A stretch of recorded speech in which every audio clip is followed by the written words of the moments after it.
Thank you, Mr Acting Deputy President. I rise to speak on this matter of public importance on the Abbott Government's 2015 budget, which locks in the unfairness of last year's budget. Now, we know that last year's budget was one of the worst and most unfair in history. It hit pensioners, it hit students, it hit families, and it made savage cuts to health and education. And the budget, Mr Acting Deputy President, handed down last night is simply more of the same. It is unfair. Its unfair measures in last year's budget live on in this budget. The $80 billion of cuts to health and education live on. The cuts to the family tax benefits are still there.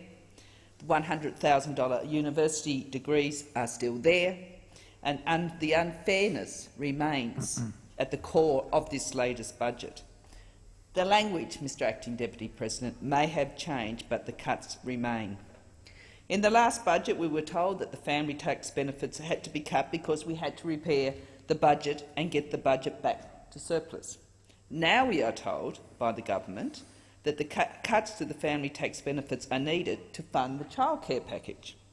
And as the Shadow Treasurer, Mr Bowen, said this morning, the alibi, Mr Acting Deputy President, the alibi has changed, but the cuts have remained.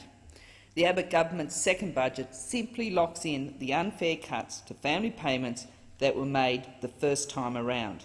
We know that this government cannot be trusted. It is said that the family budget would not be a hit. It is said that the family would not be hit in this year's budget, but that is not true. The Abbott Government still wants to cut families off the family tax benefit B when their youngest child turns 6. Well, Mr Acting Deputy President, children do not get cheaper when they turn 6. He still wants, that's Mr Abbott, still wants to freeze the family tax benefits rates, which will erode the value of these payments.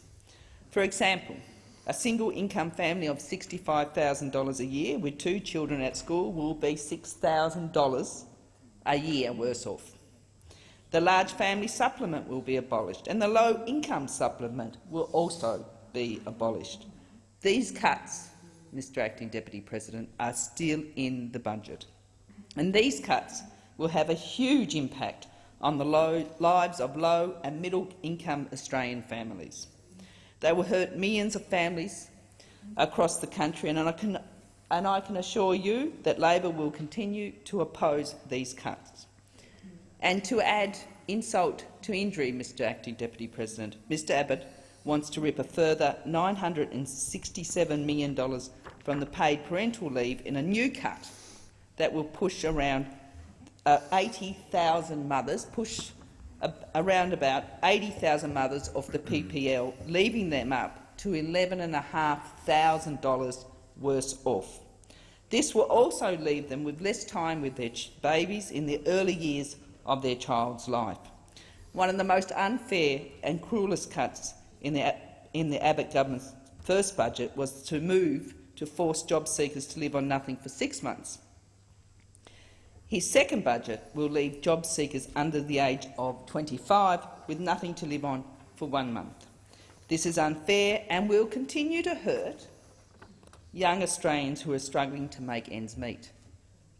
The government has learnt nothing from the cuts that they sought to make in their last budget. They moved from 6 months because they knew that it was deeply unpopular within the Australian community, and now they are trying to trick the community into into accepting that maybe 1 month is okay. Well, it's not. It's unfair and it is not okay. We need to support and encourage our young people, not treat them unfairly and leave them out in the cold. We need to make it easier for them to find a job, not harder. There is no justification for this measure, as the Australian Council of Social Service Chief Cassandra Goldie said after the budget was handed down. So, Mr Acting Deputy President, no amount of sugarcoating, spin or glossy brochures will change the fact that this budget fails the fairness test. It certainly will not help one Thank you, Australian Senator Brown. family. Time has expired.